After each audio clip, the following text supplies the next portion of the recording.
Yang terganggu dengan subhanallah itu setan. Kenapa? Karena bacaan zikir dengan sholat isinya sama. Aqimis sholata li zikri. Dirikanlah sholat untuk zikir mengingat aku. Orang yang berzikir sama circle-nya, sama signalnya. Orang yang berzikir mengingat Allah, orang yang sholat mengingat Allah. Orang yang sama-sama mengingat Allah tidak saling mengganggu dan tidak saling terganggu.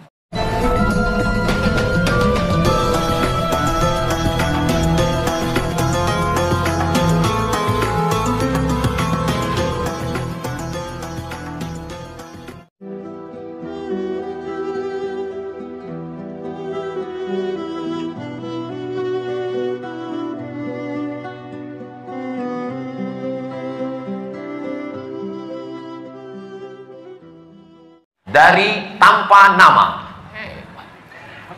Bagaimana adabnya bila imam setelah sholat fardu membaca zikir yang keras, tapi masih ada jamaah yang masbuk?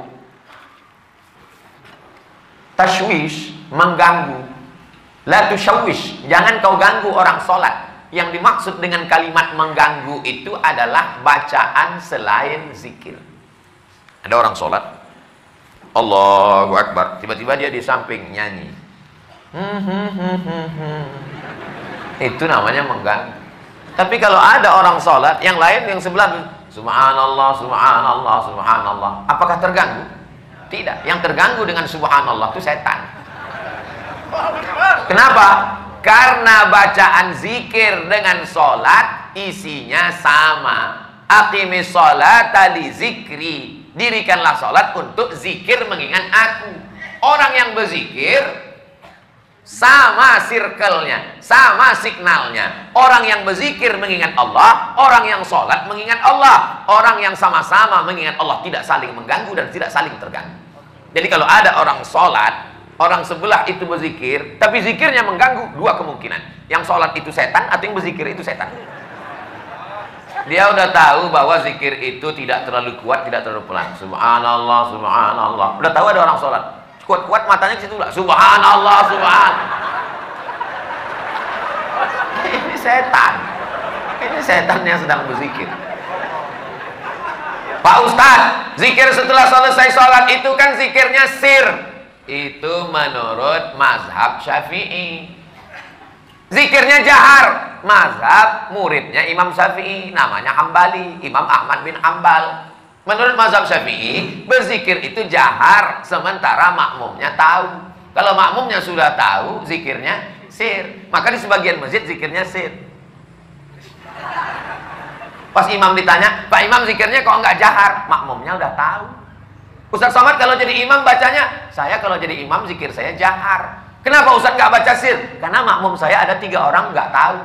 Yang pertama, anak kecil, dia nggak tahu.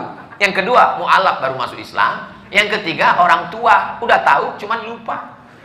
Maka mereka dikasih tahu.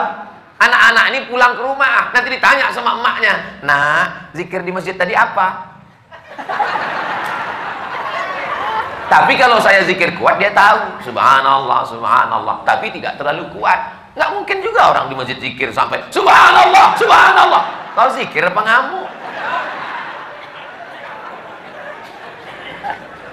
Jadi yang paling bagus adalah khairul umuri awsatuha, sebaik-baik perkara pertengahan. La tajhar bi sholatika, jangan suaramu terlalu melambung. Wala tukhafit biha, jangan pula terlalu tersembunyi. Wabtaghi baina dzalika sabila, carilah jalan tengah. Subhanallah, subhanallah, subhanallah. Ustaz Somad ngomong katanya bersuara jangan terlalu melambung tinggi. Ustaz sendiri kalau ngomong tinggi, saya biasa aja, sound systemnya bagus. Ini masjid bagus. Saya dikasih nasihat sama ketua DMI, Dewan Masjid Indonesia. Tolong Ustaz Somad kalau ceramah itu di mana-mana kasih tahu supaya perbaiki sound system. Karena 80% fungsi masjid ada sound system. Suara imam dengan sound system, suara khatib dengan sound system, suara ustaz ceramah. Kadang kita mau pengajian, suaranya nggak jelas. Ada jenis mikrofon itu, ustadz itu suaranya seperti kumur-kumurnya. Tapi di masjid Darul Hamid, Baitul Hamid, bait rumah, Hamid rumah orang yang memuji Allah, rumah yang terpuji. Masya Allah, tenang, sound systemnya mantap, cuman agak panas aja dikit.